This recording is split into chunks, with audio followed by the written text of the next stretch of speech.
नमस्कार, आप देख रहे हैं क्राइम दर्पण न्यूज 24। तो आई बात करते हैं आज के मुख्य समाचार में। देश भर की तमाम बड़ी खबरों पर नजर डालते हैं। इससे पहले आप हमें कमेंट में जरूर बताएं कि आप ये वीडियो कहां से देख रहे हैं। अगर आपने अभी तक इस वीडियो को लाइक नहीं किया है तो लाइक करके चैनल को सब्सक्राइब जरूर करें।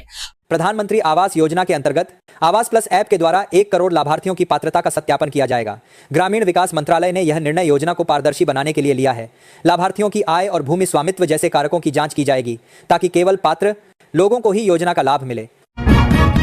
सीएम योगी आदित्यनाथ ने कहा है कि सभी नगर निकायों में काम करने वाले रोहिंग्या बांग्लादेशियों की सूची बनाएं और उसको कमिश्नर और आईजी को सौंपे। मुख्यमंत्री ने सभी कमिश्नर और आईजी को प्रथम चरण में डिटेंशन सेंटर बनाने का निर्देश दिया है। बाहरी दिल्ली में एक छात्र 26 करोड़ रुपए के जीएसटी घोटाले का शिकार हुआ। धोखेबाजों ने उसके पैन और आधार कार्ड का गलत इस्तेमाल किया। छात्र को इसका पता इनकम टैक्स रिटर्न फाइल करते समय चला। उसके नाम पर एक फर्जी फर्म रजिस्टर की गई थी जिसका इस्तेमाल करोड़ों के जीएसटी ट्रांजैक्शन के लिए किया गया। पुलिस ने मामला दर्ज कर जांच शुरू कर दी है। रक्षा मंत्री राजनाथ सिंह के उस दावे को कांग्रेस ने खारिज कर दिया है जिसमें उन्होंने कहा था कि जवाहरलाल नेहरू बाबरी मस्जिद की मरम्मत सरकारी फंड से करवाना चाहते थे। कांग्रेस नेता मणिकम टैगोर ने कहा कि नेहरू धार्मिक कार्यों के लिए सरकारी पैसे के इस्तेमाल के खिलाफ थे और सोमनाथ मंदिर के लिए भी उन्होंने ऐसा करने से मना किया था। दिल्ली में वायु प्रदूषण एक गंभीर समस्या है। सरकारी आंकड़ों के अनुसार पिछले 3 वर्षों में दिल्ली के 6 बड़े अस्पतालों में श्वसन संबंधी बीमारियों के 2 लाख से अधिक मामले सामने आए हैं। इससे अस्पतालों पर भारी दबाव है। सरकार प्रदूषण को कम करने के लिए कदम उठा रही है। बुधवार 3 दिसंबर को कमोडिटी बाजार एमसीएक्स पर सोना और चांदी दोनों ही रिकॉर्ड स्तर पर कारोबार कर रहे थे। सुबह 10:30 बजे 10 ग्राम सोने की कीमत 128.26 दर्ज की गई, जिसमें 692 प्रति 10 ग्राम की बढ़ोतरी थी। सोने ने 128, 120 प्रति 10 ग्राम का हाई रिकॉर्ड भी बनाया। इस बीच चांदी की चमक ज्यादा तेज रही। बिहार विधानसभा में 91,717.11 करोड़ रुपए का दूसरा अनुपूरक बजट पेश किया गया। मुख्यमंत्री वृद्धजन पेंशन योजना के लिए सबसे अधिक 885 करोड़ रुपए आवंटित किए गए हैं। ग्रामीण और शहरी कनेक्टिविटी को बेहतर बनाने के लिए 861 करोड़ रुपए दिए गए हैं। स्टूडेंट क्रेडिट कार्ड योजना के लिए 800 करोड़ रुपए आवंटित किए गए हैं। यह बजट राज्य के विकास और गरीब पिछड़े वर्गों के उत्थान के लिए है। फिरोजाबाद में खाद्य सुरक्षा प्रशासन ने जलेसर रोड स्थित ब्रह्मलाल ट्रेडर्स आटा फैक्ट्री को सील कर दिया। फैक्ट्री में घटिया गेहूं के आटे में सफेद पाउडर मिलाने की आशंका थी। टीम ने 20 लाख का माल जब्त किया और फैक्ट्री मालिक के खिलाफ मामला दर्ज किया, जो मौके से फरार हो गया। आटे और पाउडर के नमूने जांच के लिए भेजे गए हैं। कृषि विभाग किसानों को फल और सब्जियों को बाजार तक सुरक्षित पहुंचाने के लिए रियायती दरों पर प्लास्टिक क्रेट, फ्रूट बैग और लेनो बैग देगा। डीबीटी पोर्टल पर पंजीकृत किसानों को ही यह लाभ मिलेगा। सरकार इन सामग्रियों पर 90% तक अनुदान दे रही है। हॉर्टिकल्चर बिहार सरकार की वेबसाइट पर जाकर किसान आवेदन कर सकते हैं। देहरादून के डाकरा बाजार में सिंचाई विभाग ने अतिक्रमण हटाने का अभियान चलाया। टीम ने अवैध निर्माणों पर लाल निशान लगाए और लोगों को 3 दिन की मोहलत दी है। गढ़ी चौक से सैन्य अस्पताल तक सड़क चौड़ीकरण प्रस्तावित है, जिसमें अतिक्रमण एक बड़ी बाधा है। विभाग ने स्पष्ट किया है कि समय सीमा के बाद ध्वस्तीकरण की कार्रवाई की जाएगी। राजद नेता तेजस्वी यादव विधानसभा सत्र के बीच में ही अचानक दिल्ली रवाना हो गए। राहुल गांधी के बुलावे पर उनकी यह यात्रा राज्यपाल के अभिभाषण से ठीक पहले हुई है, जिससे अटकलें तेज हैं। 1 सप्ताह में यह उनकी दूसरी दिल्ली यात्रा है और उन्होंने मीडिया से दूरी बनाए रखी है। पारिवारिक कारणों से भी पहले वे दिल्ली जा चुके हैं। छत्तीसगढ़ के बीजापुर दंतेवाड़ा सीमा पर सुरक्षा बलों और माओवादियों के बीच मुठभेड़ में 5 माओवादी मारे गए हैं और 1 जवान शहीद हो गया है। एसपी जितेंद्र यादव के अनुसार मुठभेड़ गंगालूर इलाके में हो रही है, जो माओवादी कमांडर पापा राव का क्षेत्र है। सुरक्षा बलों ने इलाके को घेर लिया है और गोलीबारी जारी है। रूसी राष्ट्रपति व्लादिमीर पुतिन के 2 दिवसीय भारत दौरे पर दुनिया की नजर है। इस दौरे से पहले यूके, फ्रांस और जर्मनी के राजदूतों ने यूक्रेन युद्ध को लेकर पुतिन की आलोचना करते हुए बयान दिया, जिस पर भारतीय विदेश मंत्रालय ने कड़ी आपत्ति जताई है। उत्तराखंड में भालू के बढ़ते हमलों से चिंता बढ़ गई है।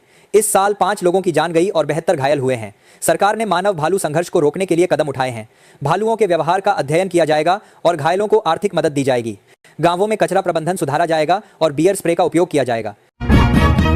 दिल्ली के मुख्यमंत्री अरविंद केजरीवाल ने एमसीडी उपचुनाव में 3 सीटों पर आम आदमी पार्टी की जीत पर कहा कि जनता का भरोसा उनकी पार्टी की ओर बढ़ा है। उन्होंने कहा कि 10 महीनों में ही जनता का विश्वास एक बार फिर आम आदमी पार्टी की ओर लौट रहा है। कासगंज में मार्गशीर्ष मेले में नागा साधुओं का तीसरा राजसी स्नान हुआ, जिसमें 13 अखाड़ों ने भाग लिया। नागा साधुओं की सवारी में श्रद्धालुओं की भारी भीड़ उमड़ी। साधुओं ने कर्तव्य दिखाए और हर हर गंगे के उद्घोष के साथ गंगा में डुबकी लगाई। मार्गशीर्ष मेले में भक्ति और उत्साह का संगम देखने को मिला। देहरादून में तेज रफ्तार वाहनों पर लगाम लगाने के लिए 59 अत्याधुनिक कैमरे लगाए जाएंगे। ये कैमरे दुर्घटना संभावित क्षेत्रों में लगेंगे और 24 घंटे सक्रिय रहेंगे। कैमरों से तेज रफ्तार वाहनों का ऑनलाइन चालान होगा और हादसों के कारणों का भी पता चल सकेगा। पुलिस के अनुसार शहर में ओवर स्पीडिंग हादसों की एक बड़ी वजह है। मुख्यमंत्री उमर अब्दुल्ला ने कहा कि सरकार ने जम्मू कश्मीर की आरक्षण नीति को युक्तिसंगत बनाने का प्रयास किया है, जैसा कि जनता से वादा किया गया था। उन्होंने आरक्षण नीति में बदलावों का विरोध करने वालों पर निशाना साधते हुए कहा कि प्रशासन ने पूरी निष्पक्षता के साथ काम किया है। छपरा में महिलाओं और छात्राओं के सुरक्षित सफर के लिए पिंक बस सेवा शुरू की गई है। 2 जोड़ी गुलाबी बसें सुबह 7 से रात 8 बजे तक मुख्य मार्गों पर चल रही हैं, जिसका किराया मात्र 27 रुपये है। महिला कंडक्टर होने से छात्राओं को सुरक्षित महसूस हो रहा है, पर जागरूकता की कमी से बसें खाली हैं। प्रचार प्रसार से यह सेवा आधी आबादी के लिए उपयोगी साबित हो सकती है। कांग्रेस नेता दीपिका पांडे सिंह ने कहा कि राज्य की जनता ने महागठबंधन को सशक्त जनादेश दिया है। उन्होंने भाजपा पर गठबंधन को कमजोर करने के लिए अफवाहें फैलाने का आरोप लगाया। दीपिका पांडे ने कहा कि मुख्यमंत्री हेमंत सोरेन भाजपा के किसी भी दबाव में नहीं आएंगे और सरकार मजबूती से चलती रहेगी। उन्होंने इसे झारखंड की आवाज बताया। उपराज्यपाल गुप्ता के अनुसार लद्दाख को पूरे वर्ष के पर्यटन स्थल के रूप में विकसित किया जाएगा। गुलमर्ग की तर्ज पर यहां जल्द ही शीतकालीन खेलों का आयोजन होगा। इससे लद्दाख में पर्यटन को बढ़ावा मिलेगा और स्थानीय अर्थव्यवस्था को मजबूती मिलेगी। गोरखपुर में राज्य कर विभाग की टीम ने जीएसटी दरों में कटौती के बाद राजस्व बनाए रखने के लिए देवरिया में पान मसाला कारोबारी के ठिकानों पर छापेमारी की। खरीद बिक्री से जुड़े दस्तावेज मिले हैं, जिनसे टैक्स चोरी की आशंका है। विभाग संदिग्ध लेन देन की जांच कर रहा है और टैक्स चोरी रोकने के लिए कार्रवाई जारी रहेगी। गायघाट में बाढ़ पीड़ितों को सरकारी राहत न मिलने से नाराज मुखिया और पंचायत समिति सदस्य भूख हड़ताल पर बैठ गए हैं। ग्रामीणों ने प्रशासन पर लापरवाही का आरोप लगाया है। उनकी मांगों में आर्थिक सहायता, फसल मुआवजा और स्वास्थ्य सेवाओं की उपलब्धता शामिल है। प्रदर्शनकारियों ने कहा कि जब तक उनकी मांगें पूरी नहीं होती, वे हड़ताल जारी रखेंगे।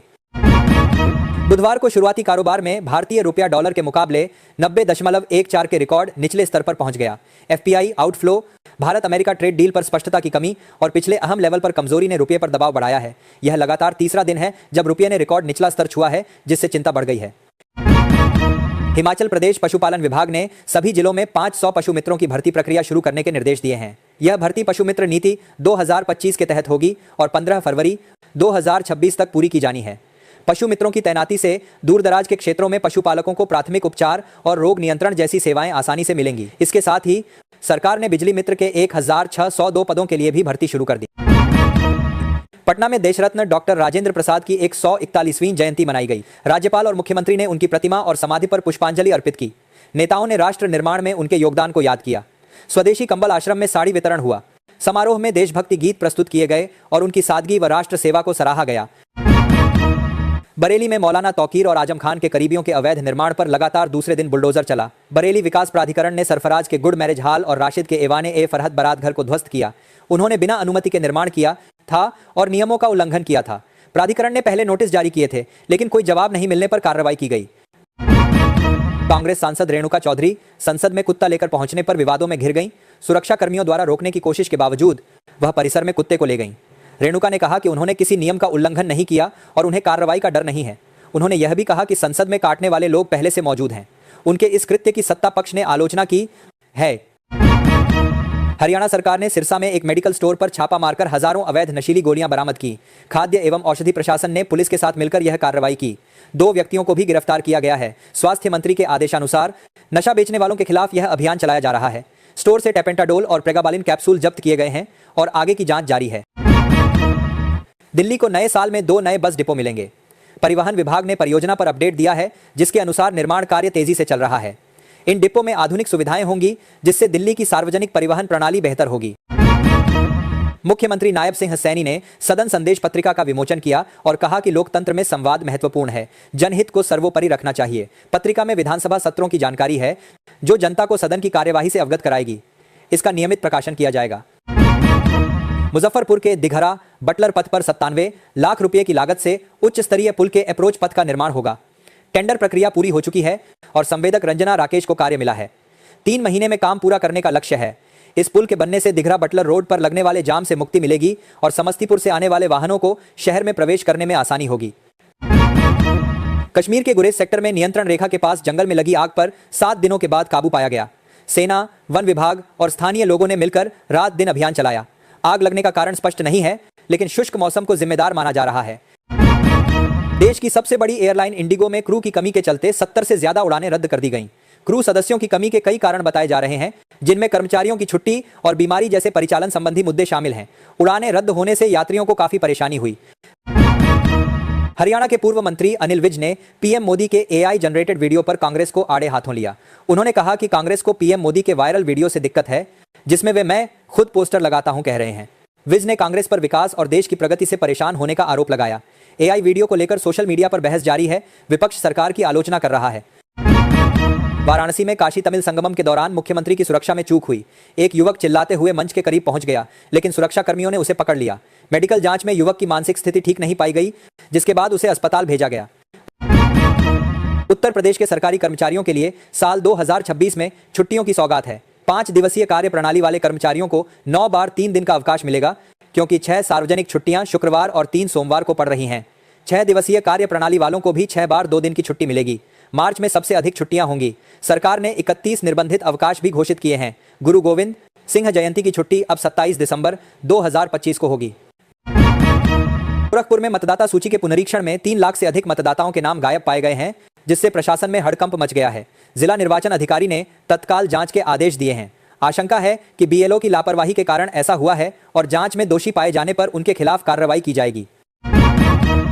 रूसी राष्ट्रपति व्लादिमीर पुतिन 4-5 दिसंबर को भारत दौरे पर आ रहे हैं, जहां वे प्रधानमंत्री नरेंद्र मोदी से मुलाकात करेंगे। रूस यूक्रेन युद्ध के बाद यह उनका पहला भारत दौरा है। इस शिखर सम्मेलन का मुख्य उद्देश्य अमेरिकी प्रतिबंधों के बावजूद भारत रूस के व्यापार को बढ़ावा देना, परमाणु ऊर्जा सहयोग बढ़ाना और रक्षा संबंधों को मजबूत करना है। भारत और यूरेशियन इकोनॉमिक यूनियन के बीच एफटीए पर भी बातचीत चल रही है। पंजाब के मुख्यमंत्री भगवंत मान ने जापानी कंपनियों को पंजाब में निवेश करने का प्रस्ताव दिया है। उन्होंने यामाहा और होंडा जैसे बड़े उद्योगपतियों से चर्चा की और उन्हें पंजाब में निवेश की संभावनाओं के बारे में जानकारी दी। मुख्यमंत्री मान ने राज्य में निवेश के लिए अनुकूल माहौल बनाने की प्रतिबद्धता जताई और निवेशकों को विभिन्न सुविधाओं और प्रोत्साहनों के बारे में बताया। उत्तर प्रदेश राज्य ग्रामीण आजीविका मिशन के तहत बीमा सखी की नियुक्ति की एक अनूठी पहल शुरू की गई है। योजना के तहत सभी 690 ग्राम पंचायतों में एक बीमा सखी को नियुक्त किया जाएगा, जिससे ग्रामीण महिलाओं को सम्मानजनक रोजगार मिल सकेगा। शुरुआती चरण में 100 से अधिक महिलाओं ने अपना पंजीकरण कराया है। भारत नेपाल सीमा से 100 से अधिक लड़कियों के लापता होने का मामला सुप्रीम कोर्ट में पहुंचा है। याचिकाकर्ता ने मानव तस्करी की आशंका जताते हुए तत्काल सुनवाई की मांग की है। याचिका में लापता लड़कियों की तलाश के लिए एसआईटी गठित करने और सीमावर्ती क्षेत्रों में मानव तस्करी रोकने के लिए प्रभावी कदम उठाने की अपील की गई है। 3 दिसंबर बुधवार से रिजर्व बैंक की मौद्रिक समिति की बैठक शुरू हो चुकी है। यह बैठक 5 दिसंबर तक चलने वाली है। इस बैठक के दौरान महत्वपूर्ण वित्तीय संबंधित फैसले लिए जाएंगे। इसके साथ ही रेपो रेट में कटौती करनी है या नहीं, यह भी तय होगा। वाराणसी में मोहनसराय दीनदयाल उपाध्याय नगर चकिया राज्य मार्ग के चौड़ीकरण कार्य के चलते 3 से 12 दिसंबर 2025 तक 10 दिनों के लिए बिजली कटौती होगी। लोक निर्माण विभाग ने बिजली पोल हटाने के लिए शटडाउन मांगा है, जिससे महेशपुर, कोटवा, मढ़ौली और चकिया सहित कई क्षेत्रों में सुबह 11 बजे से दोपहर 3 बजे तक बिजली आपूर्ति बाधित रहेगी। जम्मू कश्मीर में माता वैष्णो देवी श्राइन बोर्ड के मेडिकल कॉलेज को लेकर विवाद गहरा गया है। मुख्यमंत्री उमर अब्दुल्ला के बयानों पर संघर्ष समिति और सनातन धर्म सभा ने कड़ी प्रतिक्रिया व्यक्त की है। उनका आरोप है कि उमर अब्दुल्ला मामले को धार्मिक रंग दे रहे हैं और हिंदुओं की भावनाओं का सम्मान नहीं कर रहे हैं। भाजपा ने भी उमर अब्दुल्ला के बयानों की आलोचना की है। रुड़की डिपो में 2 नई BS6 बसें जल्द ही शामिल की जाएंगी। इसके लिए कवायद तेज कर दी गई है। उत्तराखंड परिवहन निगम द्वारा लगभग 100 नई बसें खरीदने की प्रक्रिया शुरू की गई है, जिनमें अधिकांश इलेक्ट्रिक बसें देहरादून में संचालित की जाएंगी। पटना में बढ़ते प्रदूषण और मौसम बदलने से लोगों की सेहत पर असर पड़ रहा है। वायरल बुखार के साथ ठीक होने के बाद भी खांसी की समस्या बढ़ रही है। IGIMS में ऐसे मरीजों की संख्या में वृद्धि हुई है। डॉक्टरों ने प्रदूषण से बचने और सावधानी बरतने की सलाह दी है, खासकर कमजोर श्वसन तंत्र वाले लोगों के लिए। ओडिशा में फिर से ठंड बढ़ने की संभावना है। मौसम विभाग के अनुसार अगले 3 दिनों में तापमान 2 से 4 डिग्री सेल्सियस तक गिर सकता है। लोगों को ठंड से बचने के लिए सावधानी बरतने की सलाह दी गई है, खासकर बच्चों और बुजुर्गों को। मौलाना महमूद मदनी ने जमीयत उलमा ए हिंद की तरफ से एक बार फिर जिहाद, देश की सियासत, स्कूलों के पाठ्यक्रम जैसे ज्वलंत मुद्दों पर बात की। मदनी ने कांग्रेस के जनाधार पर सवाल खड़े करने के अलावा देश भर के स्कूलों के पाठ्यक्रम में जिहाद को पढ़ाने पर भी जोर दिया। मदनी ने कहा कि जो लोग जिहाद का विरोध कर रहे हैं वे गद्दार हैं और आतंकवाद फैलाने का काम कर रहे हैं। कौशांबी में एक युवक को सऊदी अरब में नौकरी दिलाने के नाम पर 70,000 रुपये की ठगी हुई। धोखेबाज ने न तो वीजा दिया और न ही पासपोर्ट। पीड़ित ने पुलिस में शिकायत दर्ज कराई है और पुलिस मामले की जांच कर रही है। जम्मू कश्मीर कैबिनेट की बैठक में कई महत्वपूर्ण निर्णय लिए गए, जिनमें RB विभाग में प्रमोशन की मंजूरी और दिहाड़ी मजदूरों पर रिपोर्ट की मांग शामिल है। इन फैसलों का उद्देश्य प्रदेश में विकास और श्रमिकों के कल्याण को सुनिश्चित करना है। सरकार इन कदमों से जम्मू कश्मीर के नागरिकों के जीवन में सुधार लाने के लिए प्रतिबद्ध है। मुख्यमंत्री मोहन यादव ने स्वास्थ्य सेवाओं में सुधार के लिए कई घोषणाएं की हैं। प्रदेश में नए मेडिकल कॉलेज खोले जाएंगे और आयुष्मान योजना का विस्तार किया जाएगा। बॉन्ड वाले डॉक्टरों को आकर्षक मानदेय देकर प्रदेश में ही सेवा देने के लिए प्रोत्साहित किया जाएगा। सरकार का लक्ष्य है कि स्वास्थ्य योजनाओं का लाभ सभी पात्र हितग्राहियों तक पहुंचे। निजी अस्पतालों में अनावश्यक सीजेरियन ऑपरेशन पर नियंत्रण किया जाएगा। विराट कोहली ने बुधवार को साउथ अफ्रीका के खिलाफ दूसरे वनडे में अपने करियर का 53वां शतक पूरा किया। मौजूदा सीरीज में कोहली ने बैक टू बैक शतक ठोका। रायपुर में 37 साल के कोहली ने जैसे ही शतक पूरा किया तो पूरे स्टेडियम में उनके नाम की गूंज उठी। भारतीय टीम के हेड कोच गौतम गंभीर ने कोहली के शतक पर जो रिएक्शन दिया वो वायरल हो गया। मुख्यमंत्री रेखा गुप्ता ने प्रदूषण नियंत्रण में लापरवाही पर नाराजगी जताई और प्रदूषण फैलाने वालों पर एफआईआर दर्ज करने के आदेश दिए। उन्होंने प्रदूषण नियंत्रण में कोताही बरतने वाले विभागों पर कड़ी कार्रवाई के निर्देश दिए। डीपीसीसी को सरकारी मुख्य संस्थानों पर जुर्माना लगाने और बिना इजाजत रोड कटिंग करने वालों पर एफआईआर दर्ज करने के लिए कहा गया है। सरकार प्रदूषण को नियंत्रण में लाने के लिए इमरजेंसी मिशन की तरह कार्य कर रही है। श्रीनगर बडगाम रेलवे लाइन पर वंदे भारत एक्सप्रेस के विस्तार के लिए तकनीकी सर्वे किया जाएगा। सांसद आगा सैयद रुहुल्ला ने रेल मंत्री से मिलकर विस्तार, कोच वृद्धि और रेलवे क्रॉसिंग की मांग की। रेल मंत्री ने क्रॉसिंग पर काम शुरू होने और कोच बढ़ाने की योजना की जानकारी दी। सांसद ने समय पर परियोजना पूरी होने से कनेक्टिविटी और विकास में तेजी आने की बात कही। केंद्रीय मंत्री अश्विनी वैष्णव ने फर्जी खबरों को लोकतंत्र के लिए खतरा बताते हुए सोशल मीडिया प्लेटफॉर्म्स पर नियंत्रण के लिए कड़े नियमों की आवश्यकता पर जोर दिया। उन्होंने कहा कि सरकार चुनावों के दौरान गलत सूचनाओं के प्रसार को रोकने के लिए प्रतिबद्ध है और डिजिटल मीडिया को जवाबदेह बनाने के लिए नए कानून लाए जाएंगे। दरभंगा एयरपोर्ट पर स्पाइसजेट और अकासा की दिल्ली जाने वाली फ्लाइट रद्द होने से यात्रियों को परेशानी हुई। अकासा ने पहले सूचना दी पर स्पाइसजेट ने नहीं। यात्री एयरपोर्ट पहुंच गए थे और फ्लाइट रद्द होने से नाराज थे। उन्होंने टिकट रिशेड्यूल कराए। मुंबई से आने वाली इंडिगो की फ्लाइट भी देरी से पहुंची। दिल्ली में प्रदूषण का स्तर बहुत खराब श्रेणी में बना हुआ है। केंद्रीय प्रदूषण नियंत्रण बोर्ड के अनुसार वायु गुणवत्ता सूचकांक 342 दर्ज किया गया। सुबह प्रदूषण का स्तर अधिक था, लेकिन दिन में हवा चलने से कुछ सुधार हुआ। अगले कुछ दिनों तक प्रदूषण से राहत मिलने की उम्मीद नहीं है। प्रदूषण में वाहनों से होने वाले उत्सर्जन का योगदान सबसे अधिक है। कृषि मंत्री सूर्य प्रताप शाही ने प्रदेश के प्राकृतिक और जैविक उत्पादों को राष्ट्रीय व अंतर्राष्ट्रीय स्तर पर पहचान दिलाने के लिए राज्य स्तरीय ब्रांड विकसित करने के निर्देश दिए। उन्होंने कहा कि इन उत्पादों के लिए मजबूत बाजार व्यवस्था सुनिश्चित की जाए। हर जिले में बिक्री स्थल चिन्हित हों और किसान उत्पादक संगठनों के जरिए रिटेल स्टोर खोले जाएं। साथ ही फसलों में हानिकारक तत्वों के अवशेष की जांच राज्य की सरकारी लैब से कराए जाने के निर्देश भी दिए। बिहार सरकार मुख्यमंत्री महिला रोजगार योजना पर 21,000 करोड़ रुपए खर्च करेगी।